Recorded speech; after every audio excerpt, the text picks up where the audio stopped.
Seorang pemuda berteduh di sebuah bangunan tua yang berada di tepi hutan.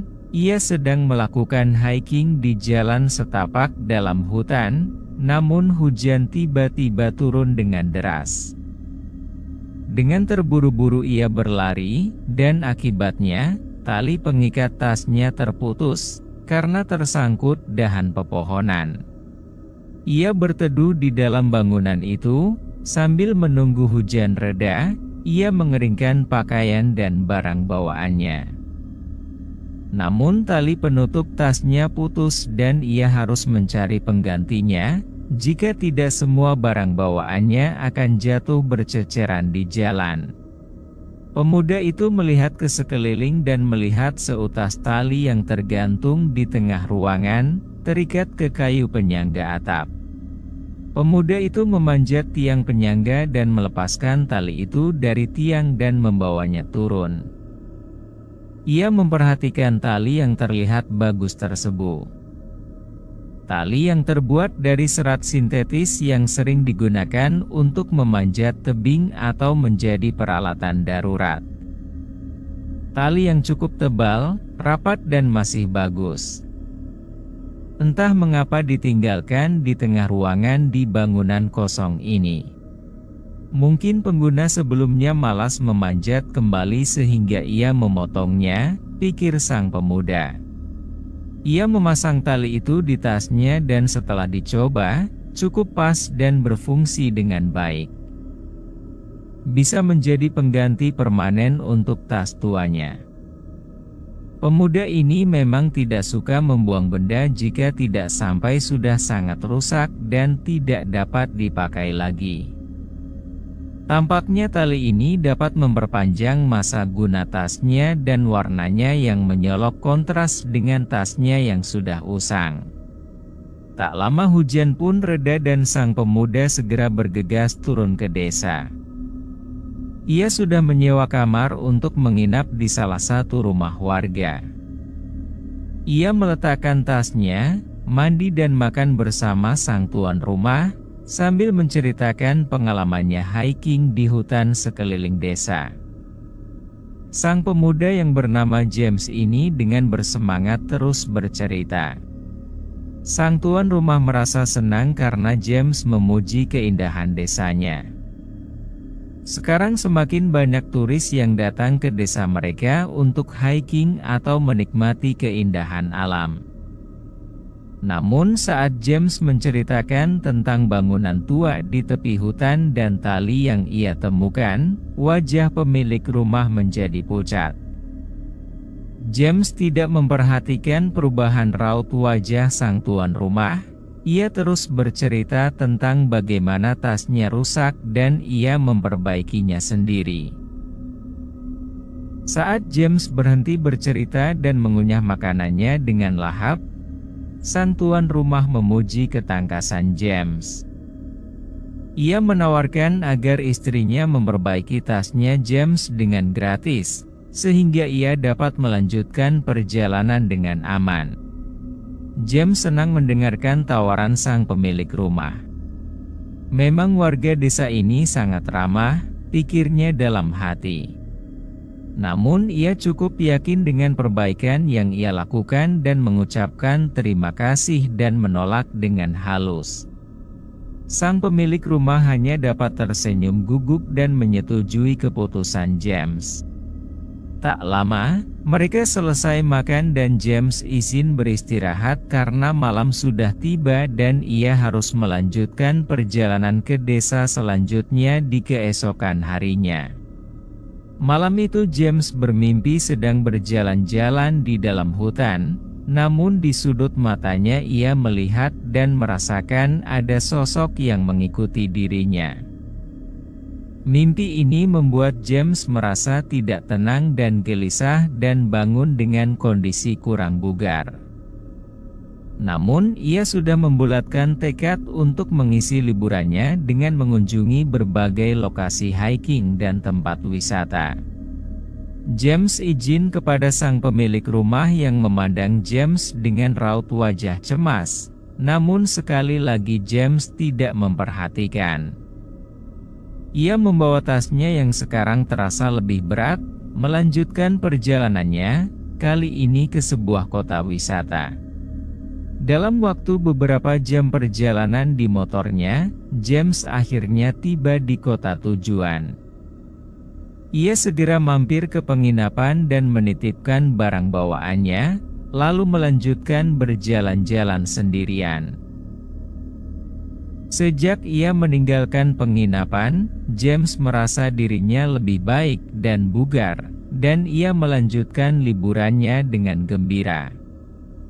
Ia menghabiskan harinya dengan mengunjungi aneka pusat wisata, menikmati kuliner setempat dan baru kembali ke penginapan saat malam tiba.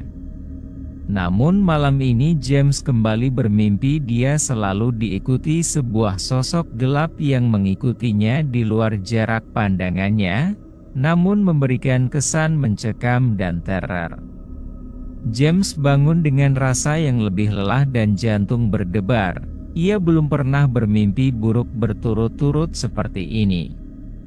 Di hari ketiga, James sempat mengunjungi sebuah bangunan yang merupakan objek wisata sekaligus merupakan sebuah kuil.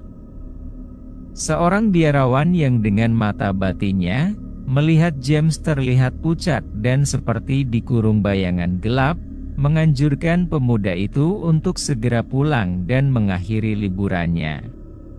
Namun James menjelaskan ini kesempatan terakhir ia berlibur di negeri ini, karena bulan depan ia sudah memiliki pekerjaan baru di negara lain.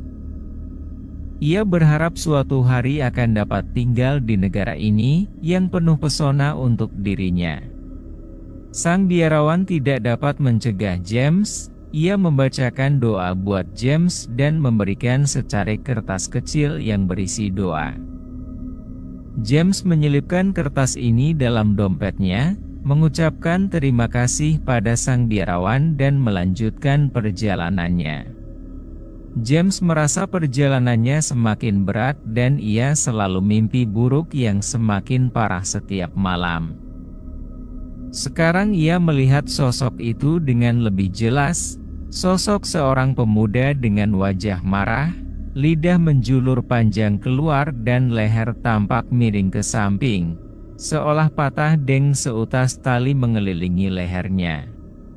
Sosok itu tampak melayang dan mengikuti James, dan setiap malam ia terlihat semakin jelas dan dekat.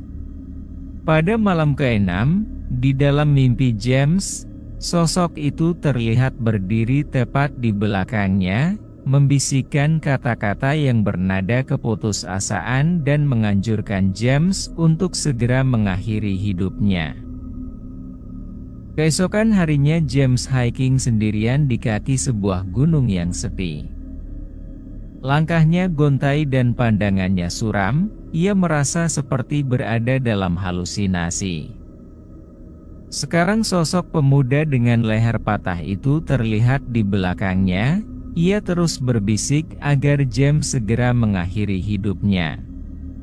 Di sore hari, James yang tidak tahan dengan bisikan dan hasutan hantu pemuda itu, ia meletakkan tasnya di lantai hutan, melepaskan tali yang mengikat tasnya dan menyimpulkannya di sebuah dahan pohon yang besar.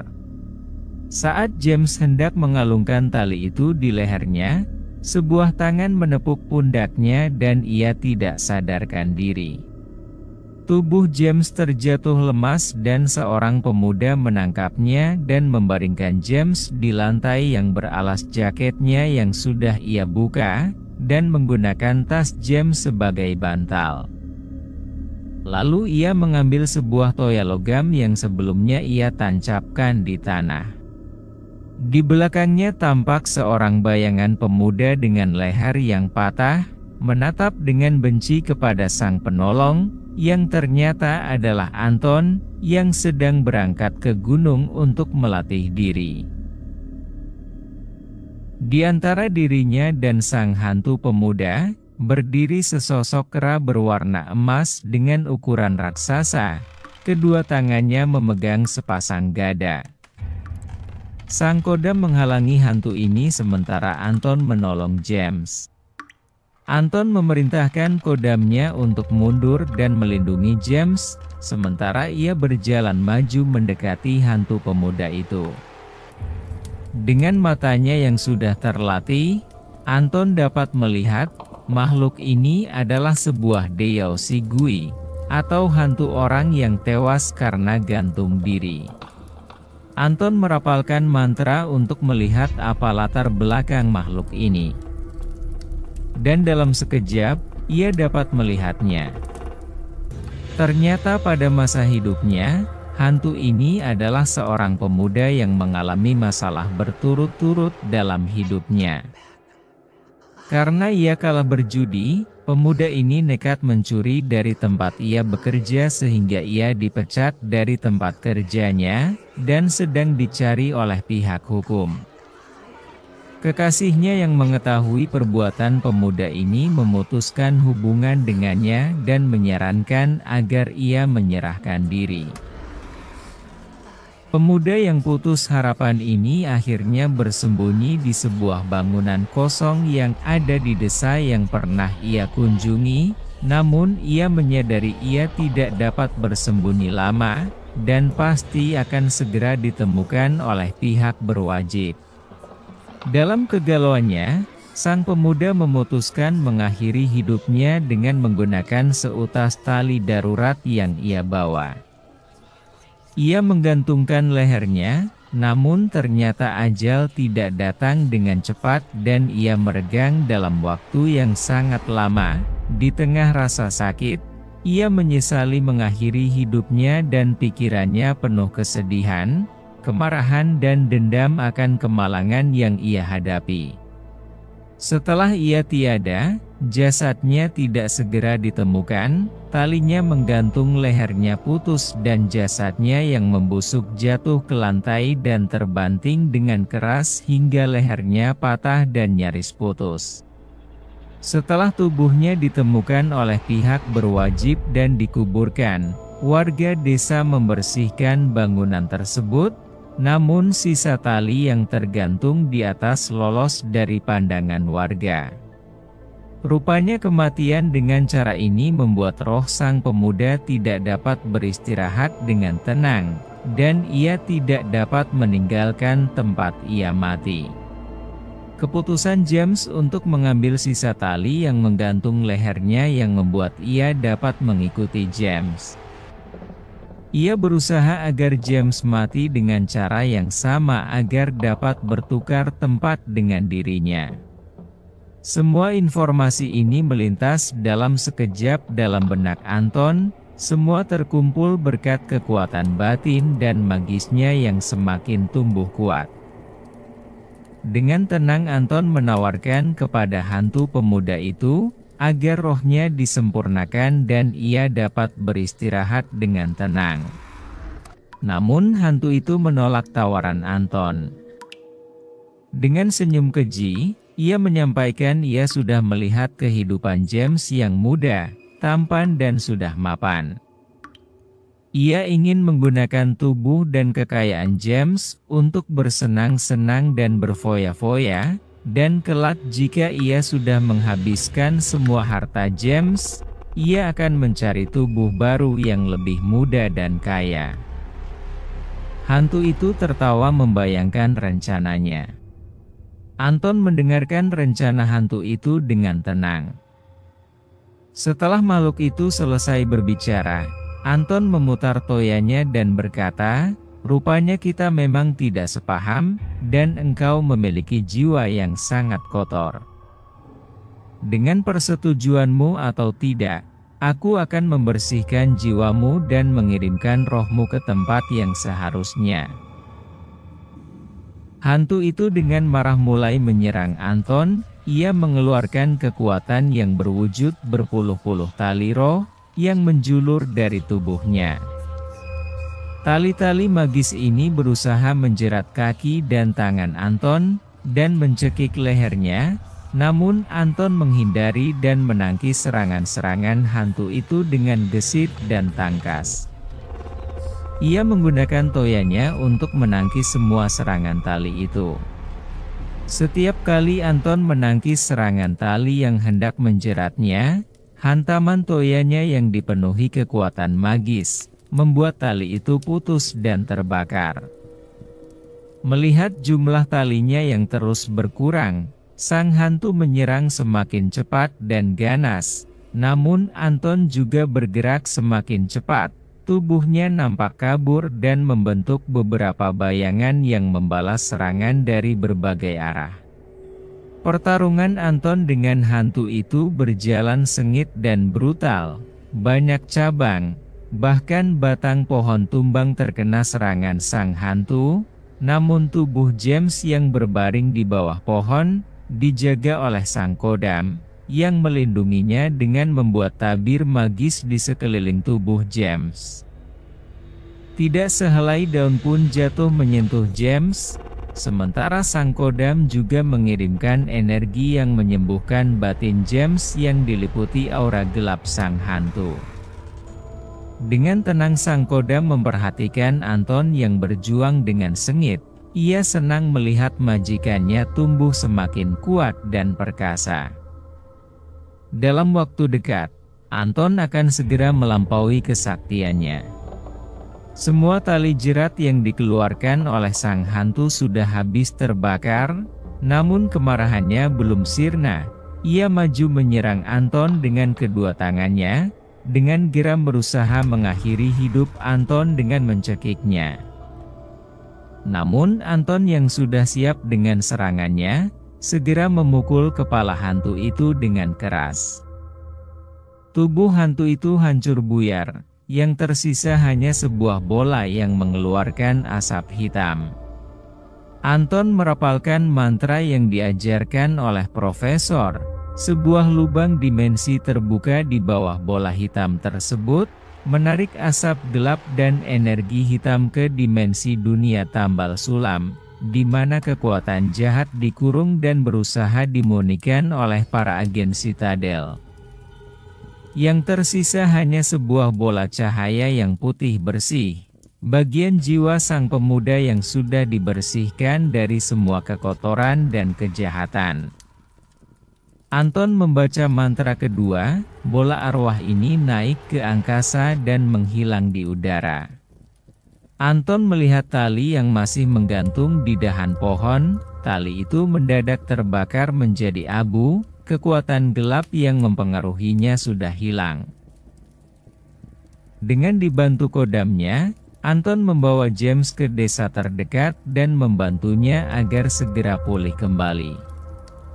James terbangun dan ia lupa dengan mimpi buruk dan pengalamannya di hari terakhir. Anton dengan tersenyum berkata, "Mungkin ini adalah yang terbaik untuk James." Beberapa hari kemudian, James yang sudah pulih berangkat ke negara tujuannya. Yang tersisa dalam benak James hanya kenangan indah dan tekad untuk kembali ke negeri yang indah ini. Demikian cerita kita pada kali ini. Sebaiknya selalu berhati-hati dalam mengambil benda yang bukan milik kita, walaupun sepertinya tidak ada yang memiliki atau membutuhkannya. Buat para viewer yang belum mengikuti Shade Story, silahkan tekan tombol subscribe, agar Anda dapat selalu mengikuti cerita terbaru dari kami. Jangan lupa untuk menonton cerita dalam playlist Cerita Dalam Dunia Tambal Sulam, terutama cerita Kodam 3 Pemuda untuk mengenal siapa sosok Anton. Jika Anda menyukai cerita ini, mohon tekan tombol like dan share. Silahkan tulis di komen, kritik saran dan konten cerita apa yang Anda inginkan. Terima kasih dan sampai jumpa di cerita berikutnya.